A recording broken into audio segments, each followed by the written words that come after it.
from Sarasota Memorial and the Deb Kavanaugh Multimedia Studio, this is HealthCast, a healthy dose of information from experts you can trust. Hi, everybody. Welcome to HealthCast. I'm Allison Gottermeyer. Thank you so much for joining us today for the second part of our three-part maternity series. Today, we're discussing two of the most common reasons women have higher risk pregnancies: blood pressure and blood sugar. Our guest today is Dr. Larry Matsumoto, a maternal fetal medicine specialist at Sarasota Memorial.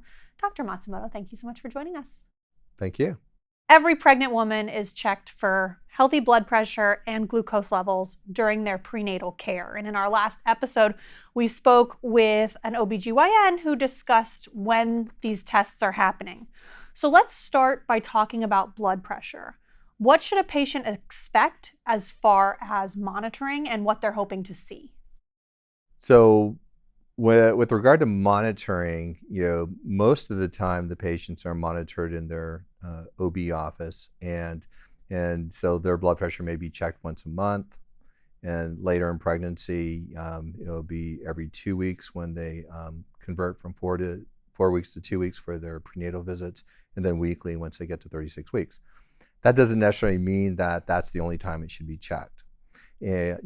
Hypertension is something in pregnancy that, if it is addressed early and managed appropriately, the outcome risk for the baby and the mom can be reduced. Is it more common to have high or low blood pressure in pregnancy? High blood pressure is going to be more common. And so, hypertension in general, when you just include preeclampsia, gestational hypertension, chronic hypertension, could be up around 10% or so, and hypotension is going to be below 3%. So in between those monitoring events at their prenatal appointments, what are some of the symptoms a patient might notice at home to know there's a blood pressure problem, perhaps? Well, some women may have preeclampsia and they don't even know it, unfortunately. So they can be asymptomatic. But if you're going to look at the common symptoms, it's going to be headache, blurry vision, visual changes in your field. You may see blurriness within your periphery, and you may start to have more swelling, especially in your hands and face, and then you have more rapid weight gain. So if the patient does have that high blood pressure or even low blood pressure, even though that's less common, in the course of their prenatal care, then what might happen as far as their care and being referred to a maternal fetal medicine specialist? So what I found is a lot of my patients may end up finding their blood pressure is elevated on their own. They may go to a grocery store or pharmacy, or get their own cuff, or they borrow a family member's cuff, and then they check their blood pressure and it's elevated. And so I think that making the diagnosis is really important. And there should be a very low threshold to evaluate your blood pressure. What is considered high or concerning? So that's a trick question, because in the past we used to not start medication until the patient was in the severe range, which is 160/110. But in 2017, the American Heart Association and the American College of Cardiology published a new guideline, and those guidelines were a lot stricter. And so unfortunately, we were not up to speed when they published those guidelines. So what we subsequently found out was that their guidelines were correct. And so now we use 140/90 as our cutoff for initiating medication and treatment. So if a patient has that diagnosis, and is referred to maternal fetal medicine, do they just have extra monitoring, or what does that look like? Yeah, so at that point, they're going to be considered high risk.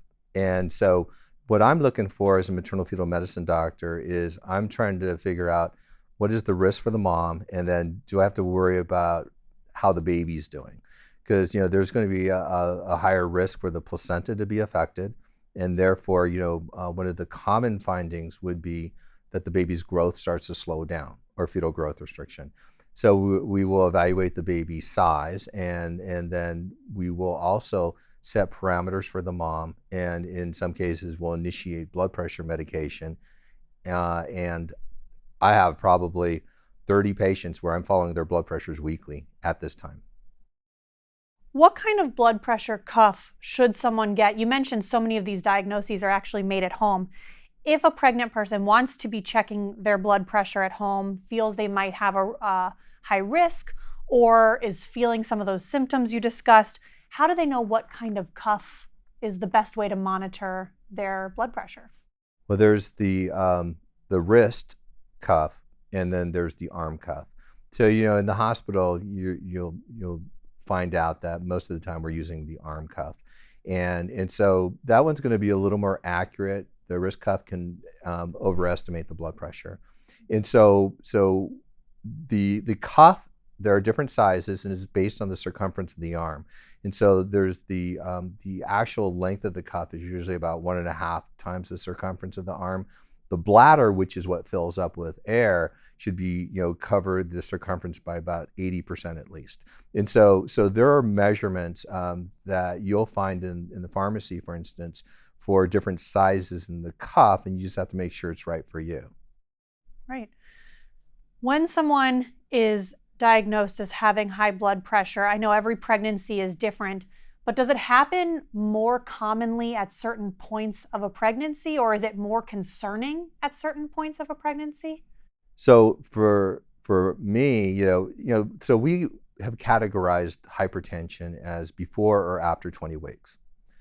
Most of the cases of gestational hypertension, which is blood pressure of over 140/90 after 20 weeks, will be in the third trimester, close to term, and so the timing can be anywhere in the pregnancy. So you can have a patient with hypertension at 18 weeks, and it could be that they have some underlying hypertension, and it's really not gestational hypertension, but there's a little bit of overlap. So there are some who recommend checking your blood pressure, 1 to 3 times a week, even when you're not being seen by the doctor, because how do you know it's normal? Does blood pressure or having that gestational hypertension impact the length of a pregnancy potentially, or can a patient still have a completely healthy pregnancy and baby despite that complication or being considered high risk? So 2 different things. So the length of the pregnancy is going to shorten, but that doesn't mean that the patient won't have a healthy pregnancy. And so in general, if someone has gestational hypertension, or they have preeclampsia, which is the hypertension with protein in the urine, there's still a good chance that they're going to get to 37 weeks, which is term. Someone with chronic hypertension with no other complications with the pregnancy, I'll take them to 38 to 39 weeks. And so they'll still have a very good outcome. It's just they're not going to go to their due date. Understood. I want to switch gears a little bit. Another common concern is gestational diabetes or glucose levels during pregnancy. When is this checked in the course of prenatal care? So gestational diabetes, by definition, usually occurs in the third trimester. And so what happens is, as the placenta increases in size, and the placenta grows throughout the pregnancy, it produces certain hormones that make you more insulin resistant. So someone who has a tendency for, say, prediabetes, they may not handle a glucose load like in the third trimester like they did in the first trimester. So most of the women with gestational diabetes, if you check them in the first trimester, they'll be normal. If you check them between 24 to 28 weeks, they'll now have a high value. So that's usually the time when all women are checked, unless there's another high risk condition, like they have a history of gestational diabetes, they have a family history of diabetes, they're pre-diabetic, they have PCOS, they have kidney disease. There are a number of different factors that will put you at risk for gestational diabetes, and in those cases, an early check in the first trimester may be done along with the evaluation at 24 to 28 weeks. And I know there's different versions of the check. There's the 1 hour, 2 hour, and 3 hour. Can you explain briefly the difference in those tests? So the 1 hour is the initial screen. And so that's a 50-gram glucose challenge. And there are two different criteria. We use the Carpenter criteria. So if they're 1 hour after 50 grams of glucose is over 130 milligrams per deciliter, we go to the 3-hour test. So the 3-hour test is then the 100-gram glucose challenge. And so we do the fasting, we do the 1 hour, the 2 hour, and then the 3 hour. When someone has, insulin resistance or diabetes, they peak out between 30 minutes and 60 minutes. So you don't want to miss that. And that's usually the reason why we use the 1 hour glucose as a start, because it's that 1 hour value that's going to put the baby most at risk. And so the 2-hour test you're probably alluding to is the one we do postpartum in someone who's not pregnant. Why is it so important to have this glucose test? Because it has been controversial. There's been questions on the internet about the glucola drink. So why is it so important, and why do you recommend women have this test? So in 1921, insulin was discovered. So women who had diabetes prior to 1921 had a horrible outcome. So 80% of the time, the mom or the baby died. And so when we started using insulin in pregnancy, Priscilla White developed the White's classification, and you may have seen that. It's really complicated, A, B, C, D, that type of thing. And so we changed outcomes dramatically, but we kept modifying what we do. And so untreated diabetes is associated with a much higher risk for, large babies, fetal demise, in utero programming, where the baby now becomes, their epigenetics change to the point where they have a higher risk for diabetes, obesity, and heart disease later in life. And so our control during pregnancy will dictate the outcome during the pregnancy and later in life in future generations. What if you don't have some of the risk factors you mentioned, but your results come back abnormal? Mm-hmm. As a pregnant patient right now, I have heard the language repeatedly from other pregnant moms of I failed or I passed the glucose test, but it's really normal versus abnormal.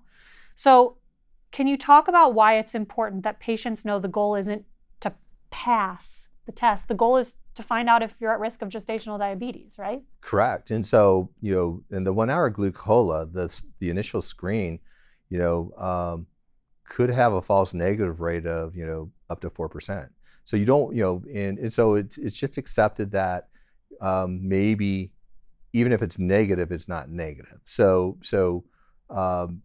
when you look at diabetes and outcomes in pregnancy, treatment dramatically changes the outcome. And it's not a pass or a fail, because we can't help our genetics. If we come into this life and we have a predisposition for, prediabetes, if you get pregnant, it's going to pull it out. And after you deliver, 96% of women do not have diabetes at that time. And once the placenta is out, if you check the way they handle glucose, it's normal.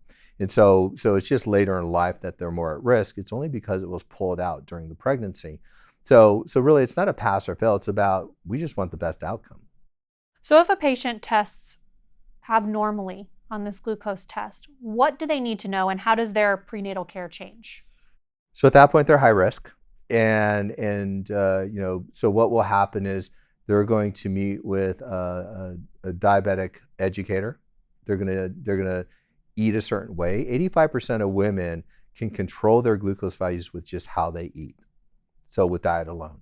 And so, it's usually around an 1,800 calorie diet. You basically, separate it into like 40 to 50% carbs, 30% protein, the rest fat. And then you use low glycemic carbs. You eat 6 times a day, because what you're doing is you're trying to control your insulin level so it doesn't bounce all over the place. Because remember, the glucose is transported across the placenta, so the baby mirrors the mom. So it's when you're hitting 150 milligrams per deciliter, that's when the baby starts storing fat. And fat storage is where you have all the complications during the pregnancy, delivery, and then later in life. And so we're really trying to control that. What additional monitoring would a patient receive from perhaps their OB or maternal fetal medicine specialist? So I have probably 30 to 40 patients that I follow with diabetes. And so what I have them do is once they have their diabetic education, they're monitoring their glucose value at home 4 times a day. They monitor their fastings and 1 hour after they eat. Remember, so it's 1 hour because that's when they're going to peak out. We want to know what their peak is. And so, if their fastings are below 95 and their 1 hours are below 140, I'm just going to roll with it. So I'm not going to treat them with medication. But what they'll find out is if they ate something that's high glycemic, which sometimes they test it because they don't believe that they have it anymore, they suddenly have a high value. So it's because they're controlling their eating that they're controlling their numbers. And so they'll end up sending their glucose values in once a week. Someone like myself will be monitoring it. If they need to be started on something, then we start them. What might they be started on? Is it always insulin? That's a little bit controversial. There are some maternal fetal medicine doctors that they'll only use insulin. Part of the reason is because metformin, which is the oral medication we use, crosses the placenta, and there's some concern regarding, the effect on the baby's glucose value and how the baby grows. But in the right patient, metformin can work very well. But what happens is if that's not working, then I'll abandon that and I'll go to insulin. Can a person have gestational diabetes and still have a healthy pregnancy and delivery? Absolutely. They always do. Does it I shouldn't say they always do. So, the majority of the time, the pregnancy is healthy, even if we start them on insulin. Does it change the length of their pregnancy? Yes, it does. And How? so if someone is a gestational diabetic and they're diet controlled and the baby's growth is normal, then we can take them to 40 weeks or their due date. Literally, you can take them to 41 weeks. But if they're on insulin, there's a little more risk. So usually I'll have them delivered between 38 to 39 weeks. Can you have the gestational hypertension or the gestational diabetes in one pregnancy and not another? They tend to go together. And so in the past, we knew that, preeclampsia and hypertension went along with diabetes. Now we know that diabetes goes along with hypertension. And so a lot of times, I'll have patients who have both, and so I would say that probably in my practice, maybe, 20% of the patients will have both. And then the rest, I'll be managing it separately. And what about if you have gestational diabetes? Can you have another child and it not result in gestational diabetes? So the recurrence risk is going to be on the order of about 90%. Okay. So the reason, in my experience, that you don't have it with the next pregnancy is because you lost a lot of weight. So I've had patients who, they've lost 30 pounds and then they don't have it the next pregnancy because even that extra weight can make you insulin resistant enough where your glucose levels are higher and we have to kind of modify things. I know we've covered a lot today about these two topics, and we could probably go on for a really long time diving even deeper, but is there anything else you want to add for pregnant patients who might be hearing this and having concerns or wanting to learn more? What I would say is this is a time when you really have a lot of power and control over how your baby does. And I would say that this is a time when I've seen very courageous acts by pregnant moms because they're going to do whatever it takes, and usually they're listening to everything you say, and I know it's scary, but I expect that with good control either of their blood pressure or their diabetes, you're going to have a good outcome. And so just know that it's treatable, and it just has to be done the right way. And if it does, you're going to have a healthy outcome, and you can have 3 more pregnancies with the same thing and still have healthy outcomes. Well, Dr. Matsumoto, thank you so much for joining us today. Yeah, and you're answering welcome. all these questions. As always, we encourage everyone in our community to get the latest from Sarasota Memorial by visiting smh.com. Have a great day.